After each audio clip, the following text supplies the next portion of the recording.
तो गाइस कैसे हैं आप सब लोग। रीइंकार्नेशंस के एपिसोड 54 के साथ हाजिर हो। तो लास्ट एपिसोड के एंड पे हमने देखा था जियान फैमिली के जो तीनों लड़के होते हैं वो गेट को पार करते हुए दूसरी तरफ चले जाते हैं और स्वर्ड फॉर्मेशन के जरिए से। और स्वर्ड फॉर्मेशन जो होती है वो एक ब्लड स्वर्ड फॉर्मेशन होती है जो कि सिर्फ और सिर्फ जियान क्लैन के लोगों को ही वहाँ से गुजरने देती है। हमारे लिंजुई से कहते हैं मास्टर लिन अगर आपको डर लग रहा है तो आपको यहाँ से आने की जरूरत नहीं है, आप साइड डोर से अंदर आ सकते हैं। तो लिंजुई से कहता है तुम्हें किसने कहा कि हमें डर लग रहा है। वो जियांची से कहता है जियांची चलो आगे बढ़ो। जियांची से कहती है जी मास्टर मैं अभी आगे बढ़ती हूँ। और वो चलती हुई आगे बढ़ती है और उस गेट से जैसी वो आगे बढ़ने लगती है वक्त वो जो तलवार होती है वो बड़ी स्पीड से ऊपर हवा में चली जाती है और तकरीबन 80 फीट से भी ज्यादा ऊपर जाती है। देखकर बाकी के सभी लोग बहुत ज्यादा हैरान हो जाते हैं, स्पेशली ये सारे लोग जियान चैन और उसके बाकी के दोस्त। वो कहते हैं ऐसा कैसे हो सकता है, इस लड़की के पास भी ब्लड लाइन की पावर है, इसने यहाँ पर इस स्वर्ड को इतनी ऊंची हवा में उड़ा दिया। इसका मतलब यह है कि ये भी हमारे जियांग क्लैन की एक मेंबर हो सकती है। ऊपर से इसने जितना ज्यादा उस तलवार को ऊपर हायर हवा में उड़ाया है लगता है कि इसकी ब्लड लाइन की पावर बहुत ज्यादा प्योर है, यानी कि इसकी प्योरिटी बहुत ज्यादा है। तो जियांची वहाँ पर रुकने के बाद पीछे की तरफ मुड़ती है और अपने मास्टर से कहती है मास्टर लिन आप बताएं कि मुझे क्या करना है। तुम्हारा लिंजुई से कहता है अपनी फुल पावर को रिलीज करो, इन सभी को दिखा दो कि तुम क्या हो। तो जियांची कहती है ठीक है मास्टर मैं अभी करती हूँ। इसके साथ ही वो अपनी फुल पावर्स को रिलीज करती है। जैसे वो अपनी फुल पावर्स को रिलीज करती है तो वो तलवार और भी ऊपर ज्यादा हवा में चली जाती है। देखने वाले और भी ज्यादा हैरान हो जाते हैं और कहते हैं ये बिल्कुल भी पॉसिबल नहीं है। आखिर ये लड़की है कौन, इसकी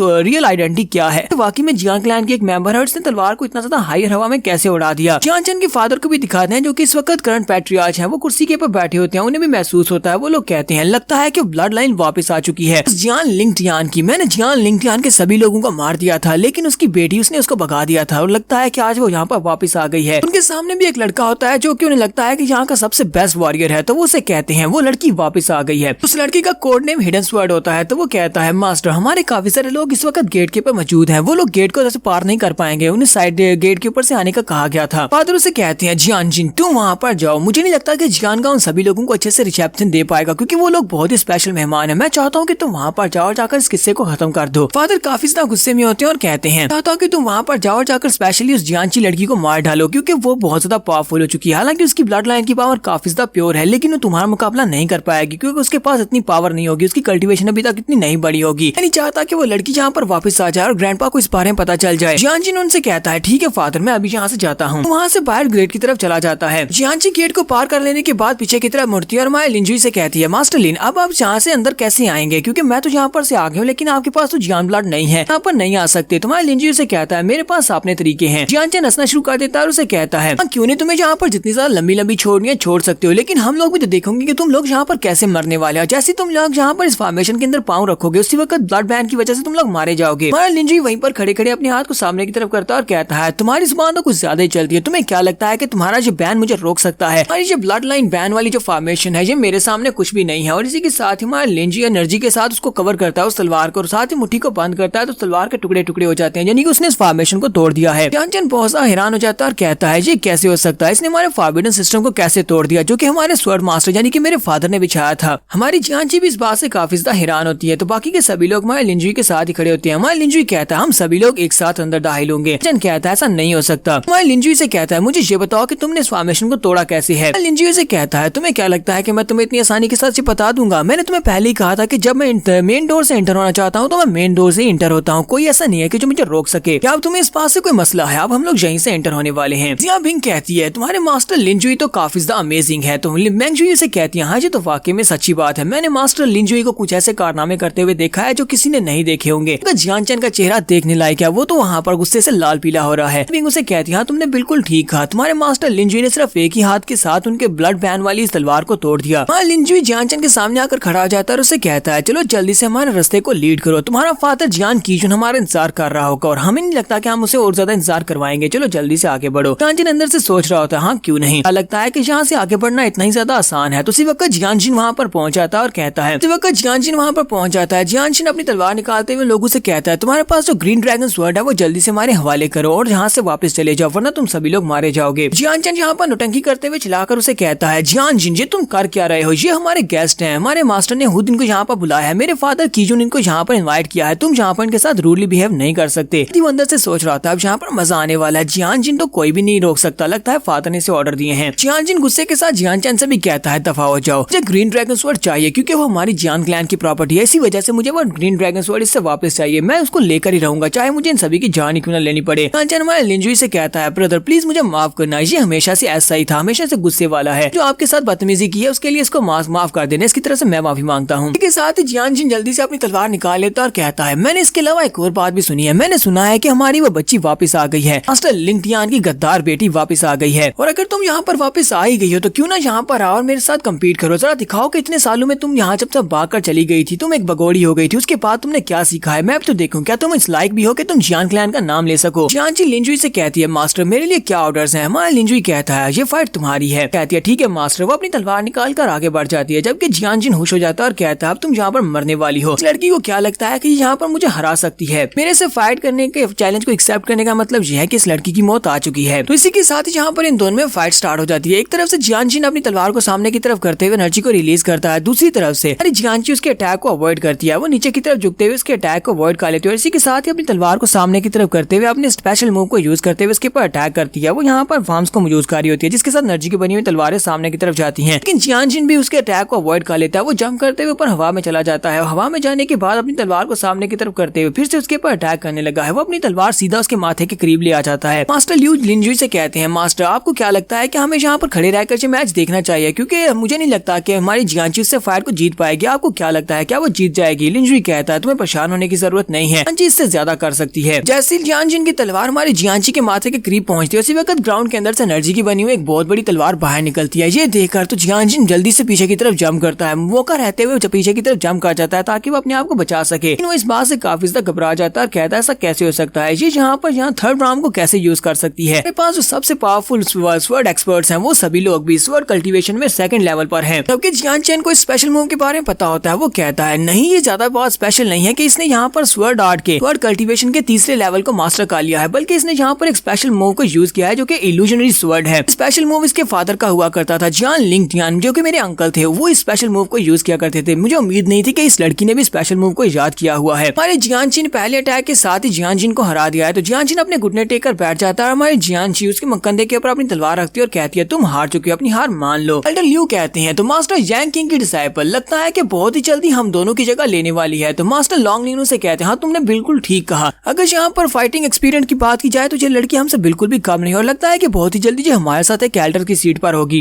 यहाँ पर फिर से माफी मांगते हुए हमारे लिंजुई से कहता है मास्टर प्लीज हमें माफ कर देना, ये बंदा जब भी किसी एक्सपर्ट को देखता है तो उसे चैलेंज कर देता है और उससे फाइट करता है। इसने यहाँ पर फाइट की, फाइट को हार गया, प्लीज इस बात को इग्नोर कर दे और मेरे साथ चले, हमें आगे बढ़ना होगा। मास्टर कीजुन आपका इंतजार कर रहे हैं। तो हमारे लिंजुई उसे कहता है हाँ क्यों नहीं, और जियांची भी अपनी तलवार को वापस अपनी म्यान में रखती है और उसे कहती है ठीक है अब तुम जा सकते हो, मैं तुम्हें जिंदा छोड़ रही हूँ। जबकि जियांची उसे कहता है आपका बहुत बहुत शुक्रिया। इसी हमारी जियांची उसे जिंदा छोड़कर पीछे की तरफ मुड़ जाती है। उसी वक्त हमारा जियांचन उसकी तरफ घूर कर देखता है, जियांजिन की तरफ घूर कर देखता है। जियांजिन उसे सारे कुछ समझ जाता है और कहता है ठीक है मैं समझ गया, और इसी के साथ ही अपनी तलवार निकालता है और जियांची के ऊपर पीछे से अटैक करने के लिए आगे बढ़ता है। ऐसे वो जियांची के करीब पहुंचता है। जियांची बहुत घबरा जाती है और उसके पास मौका यानी उसके पास वक्त नहीं होता उसके अटैक को डिफेंड करने का। इसी वो बंदा उसके करीब पहुंचने लगता है। उसी वक्त ऊपर स्पेस फटती है और स्पेस के अंदर से बड़े से ड्रैगन का हाथ बाहर निकलता है और जियांजिन ग्राउंड के ऊपर पटकता है, वहीं पर उसका कीमा बन जाता है। लेकिन हमारे मास्टर लिंजुई ने यहाँ पर फिर से अपने स्पेशल मूव को यूज किया है। हमारा लिंजुई कहता है ये तो बहुत ही बुरी बात है, कुछ लोगों को जिंदा रहना आता ही नहीं है, उन्हें मरने की बहुत ज्यादा जल्दी होती है। जियांचन गुस्से के साथ से कहता है तुम्हारी हिम्मत कैसे हुई हमारे जियांजिन की जान लेने की, तुम्हें नहीं पता कि वो हमारी फैमिली का कितना इंपॉर्टेंट मेंबर था। हमारे लिंजुई से कहता है लगता है कि तुम्हें ये बात बिल्कुल भी पसंद नहीं आई कि मैंने तुम्हारे इस जियांजिन की जान क्यों ली, अगर तुम चाहते हो तो मैं तुम्हें भी मार सकता हूँ, तुम भी यहाँ पर आ जाओ, दोनों को एक साथ मार डालते हैं। मैंगजुई उनके ऊपर तंज करते हुए कहती है तुम्हारा जियान क्लैन तो वाकई में बहुत ज्यादा बेशर्म है, पहला तो तुम लोग यहाँ पर इस मैच को हार गए, वो दोनों एक दूसरे को चैलेंज करके फाइट कर रहे थे, जब हमारी लड़की ने उसकी जान बख्शी उसके बाद फिर से उसने स्नीक अटैक करके उसकी जान लेने की कोशिश की, हारने के बाद तुम लोग हमारे पर इल्जाम लगा रहे हो। जियान क्लैन के वो तीनों लड़के उनकी बातें सुनने के बाद खामोश हो जाते हैं क्योंकि उनकी काफी ज्यादा इंसल्ट हो जाती है। तुम्हारा लिंजुई उनसे कहता है तो मास्टर जियान कीजुन मुझे पता है कि तुम काफी देर से ये सारा शो फाश कर रही हो, तो क्यों ना तुम यहाँ पर मेरे सामने आ जाओ, मुझे पता है कि तुम यहीं कहीं पर छुपे हुए हो। इसी वक्त वहाँ पर पोर्टल ओपन होता है और उसी पोर्टल के अंदर से एनर्जी निकलती है और उस एनर्जी के अंदर से मास्टर कीजुन बाहर निकलते हैं और उसे कहते हैं लड़के तुम्हारी इनसाइट्स काफी ज्यादा अच्छी हैं, तुमने मुझे यहाँ पर महसूस कर लिया कि मैं काफी देर से यहीं पर हूँ। इस साउदर्न राम में बहुत ही कम ऐसे लोग हैं, ऐसे टीनेजर्स हैं जो कि इस तरह के महान कारनामे कर सकते हैं, जो मुझे पहचान सकते हैं या फिर इस तरह की कोई बात कर सकते हैं। तो सभी लोग अपने पैट्रियार्च के सामने झुकते हुए उसे ग्रीट करते हैं। जियान कीजुन बाहर निकलने के बाद हमारे लिंजुई से पहला सवाल पूछते हैं आखिर तुम कौन और तुम कौन से क्लैन से यहाँ पर आए हो। तुम्हारा लिंजुई उसे कहता है तुम्हारे क्वेश्चंस बहुत ज्यादा बोरिंग है, और इसी के साथ ही वो अपने पास से ग्रीन ड्रैगन स्वर्ड को बाहर निकाल लेता है। ये देखते जियान कीजुन उसे कहते हैं ये तो वही ग्रीन ड्रैगन स्वर्ड है। लिंजुई जब तलवार को निकाला था पिछली बार उस कंपटीशन के दौरान तो उसने उसको एक्टिवेट भी किया था, यानी कि उसके अंदर से उसने ड्रैगन को बाहर निकाला था। ये तो उसने भी उसे भी पता है। तो मास्टर जियान कीजुन उसे कहता है मेरे मास्टर तुमने इसको एक्टिवेट किया है। ऐसा तो नहीं है कि तुम भी जियान क्लैन से हो। आखिर ऐसा कैसे हो सकता है कि तुम एक जियान क्लैन के मेंबर हो, हमें इस बारे में पता नहीं है। हमारा लिंजुई स्वर्ड के ग्रीन ड्रैगन की पावर्स को रिलीज करते हुए कहता है, मुझे अफसोस है कि तुम्हारी जो जियान क्लैन की ब्लड लाइन है वो इस लायक नहीं है कि मैं तुम्हारी ब्लड लाइन में पैदा हो सकूं। हमारा क्लैन तो बहुत ज्यादा बेकार है। तो यहाँ पर हम लोग अपनी एपिसोड 54 का एंड करेंगे। एपिसोड की एक्सप्लेनेशन अच्छी लगी हो तो कमेंट का किस रूप बताइएगा। चैनल को सब्सक्राइब कर दे, वीडियो को लाइक और शेयर कर दें। शुक्रिया।